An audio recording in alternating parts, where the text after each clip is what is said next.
बता रहे हैं कि भगवान शिव की कैसी महिमा है। तो कह रहे हैं कामिल्य नगर में एक यज्ञदत्त नाम का ब्राह्मण रहता है।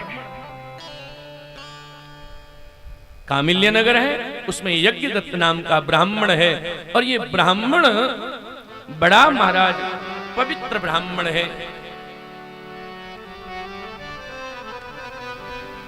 इसकी धर्मपत्नी बड़ी पवित्रा ब्राह्मणी, घर बड़ा अच्छा चल रहा था। इनके एक पुत्र हुआ जिसका नाम है गुणनिधि। अरे देखो नाम तो है इसका गुणनिधि, लेकिन गुण नहीं है इसमें। और मैंने कल कथा में एक विनती की थी कि संतान के लिए ज्यादा संपत्ति इकट्ठी मत करना, संस्कारों का बैलेंस अच्छा रखना, क्योंकि संपत्ति को जाने में ज्यादा देर नहीं लगती है, पर अगर संस्कार टिके रहेंगे। लेकिन अभी हमारे यहां तो क्या हो गया, लोग आपसे सीताराम भी तब करते हैं जब आपकी जेब ठीक होती है। कोई खूब अच्छे व्यापारी, खूब अच्छे धनवान हो और उनको कोई घाटा लग जाए और थोड़ा सा आगे पीछे हो जाए तो लोग उनकी गली से दूसरी गली में निकल जाते हैं। ऐसे मैंने देखा है, सुनी हुई बात नहीं कर रहा।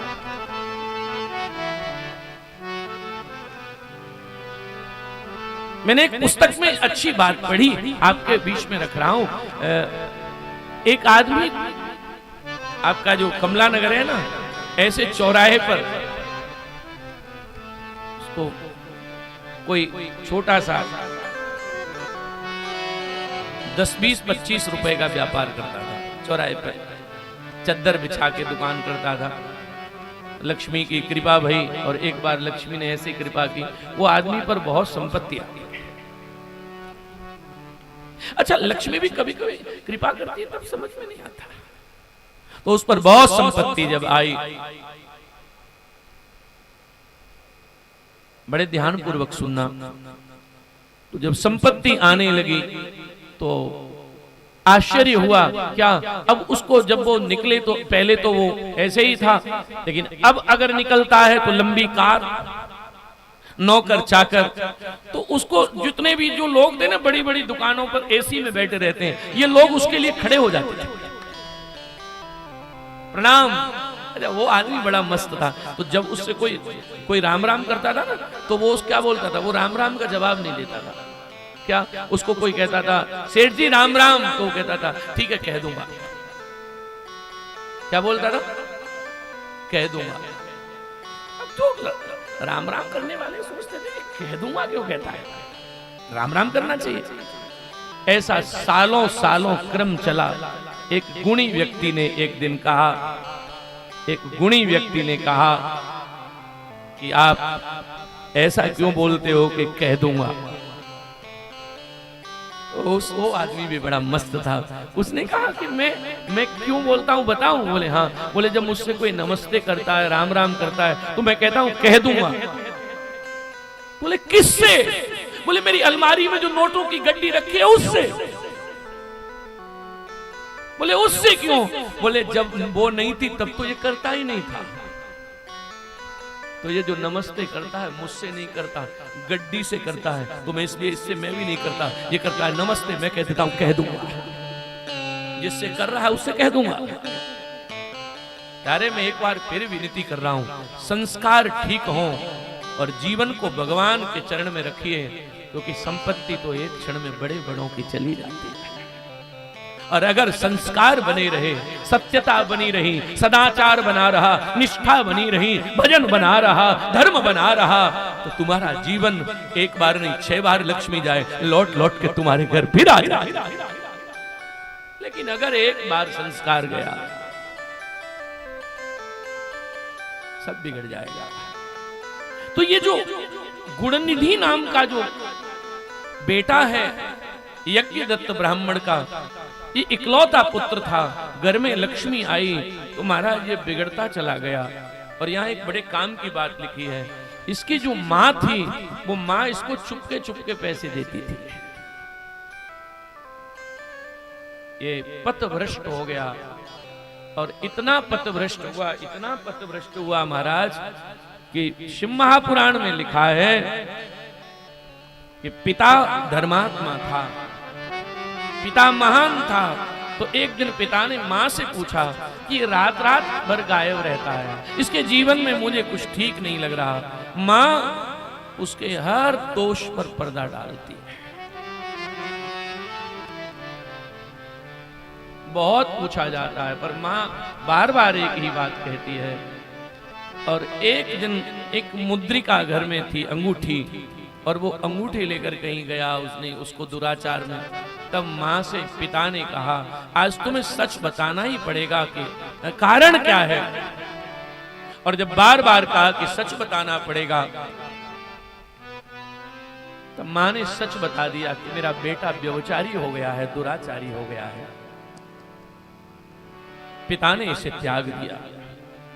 और महाराज यहां तक लिखा है कि पिता ने इतना त्यागा इसको कि शिव महापुराण में लिखा है, उत्तिष्ठाय पायशम तस्मै दध्या तिलांजलिम। कोई बाप ऐसा कर नहीं सकता जितना इसने किया। क्या किया? बोले पत्नी से बोला कि खीर बना के लाओ। क्या बोला? पिता खीर बना के लाओ। बोले क्यों? बोले मैं अपने पुत्र का श्राद्ध करूंगा। अब बात बड़ी गंभीर है, पुत्र तो जिंदा है, फिर क्यों? पिता ने कहा कि दुराचारी पुत्र का तो श्राद्ध ही समझ लेता हूं, जो जो जो वास्तव में धर्म पर नहीं चलता। इसलिए राम जी जब वन जा रहे थे ना, तो सुमित्रा माँ ने लक्ष्मण जी से कहा था, पुत्रवती जुवती जग सोई, रघुवर भगत जासु सुत होई। माँ कौन है?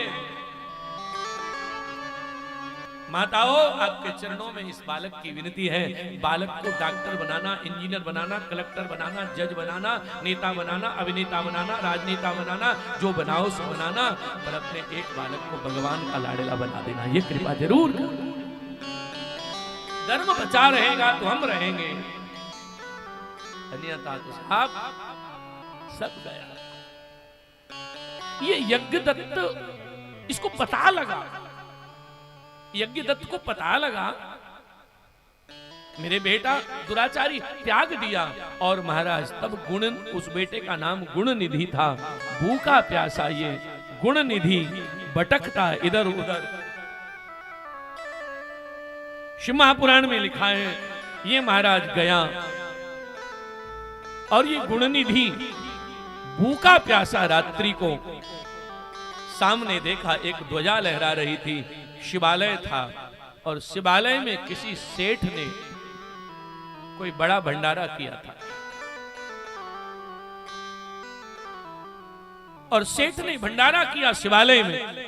महाराज शिवालय में विशाल भंडारा सेठ ने किया। ये कई दिन से भूखा था, दुराचारी हो गया। तो महाराज ये किसी तरह चोरों की तरह उस शिवालय के पास छुपा रहा, और इसने विचार किया कि जब सारे लोग पूजा करके हट जाएंगे तो जब बचा हुआ जो सामान होगा भोजन के बाद, तो मैं कई दिन से भूखा हूं, वो सामान खाऊंगा। लेकिन यहां लिखा हुआ है, शिवालय के बाहर सब लोग सो गए भोजन करके, और ये जो गुण निधि है, इस गुण निधि ने क्या किया, ये अंदर गया। रात्रि हो रही थी और रात्रि में जो शिव मंदिर में जो दीपक जल रहा था, हमारे यहाँ तो थोड़ा सिस्टम बदल गया। अभी मैं 4 दिन पहले ही यहाँ कथा थी, इससे 1 दिन पहले ही मेरी रामेश्वरम में कथा थी। तो मैं वहां से मदुरई में मीनाक्षी मंदिर, माँ के मंदिर का दर्शन कर रहा था। तो इतने बड़े मंदिर में एक भी बल्ब नहीं लगा था, कोई ट्यूब लाइट नहीं थी, सारे दीपक जल रहे थे। उस दीपक धीमे धीमे झिलमिलाते हुए दीपक के मध्य में माँ मीनाक्षी बैठी, तब दर्शन का दिव्य आनंद होता है। हमारे यहाँ तो भगवान, इसलिए दक्षिण में आज भी बड़ी परंपराओं का निर्वाह होता है। मंदिर में महाराज गुणनिधि पापी मंदिर में गया, और ये मंदिर में जाकर इसने क्या किया कि ये अपने लिए लड्डू, मालपुआ, खीर सब देख रहा था, तब तक जो मंदिर में दीपक था ना, वो दीपक बुझने लग गया। अब क्या करें? इसकी बत्ती जल रही, बत्ती जल रही, इसके पास जो वस्त्र था, उस वस्त्र साफ वस्त्र से इसने बत्ती बनाई, बत्ती बना के उस बत्ती को आगे बढ़ा दिया और आगे बढ़ाया।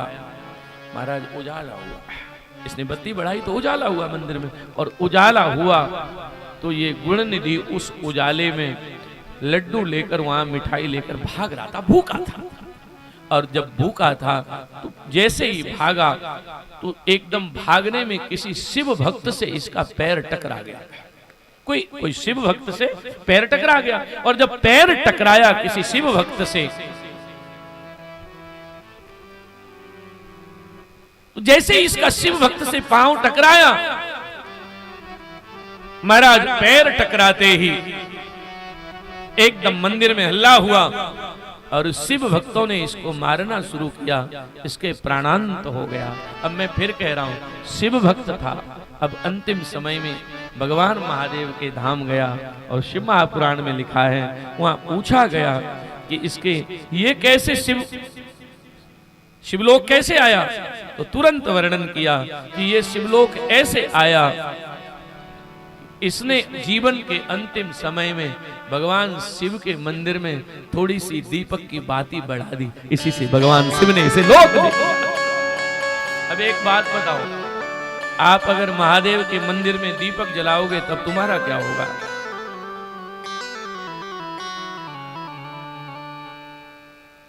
नागेंद्र आरा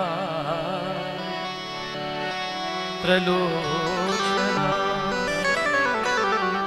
भस्मंगरा महेश नित्या शुद्धा दिगंबरा तस्मै नमः शिवाय नमः। महाराज यहां लिखा हुआ है, यमराज ने घोषणा की है उस समय, अन्यथा सत्यमेवेदम समे दंडतो भविष्यति। जो एक बार भी ओम नमः शिवाय जपेगा उसको मैं दंड नहीं दूंगा। इसलिए ध्यान करो, ये जीवन का क्रम बनाओ कि महादेव का स्मरण हमारे जीवन में नित्य होना चाहिए।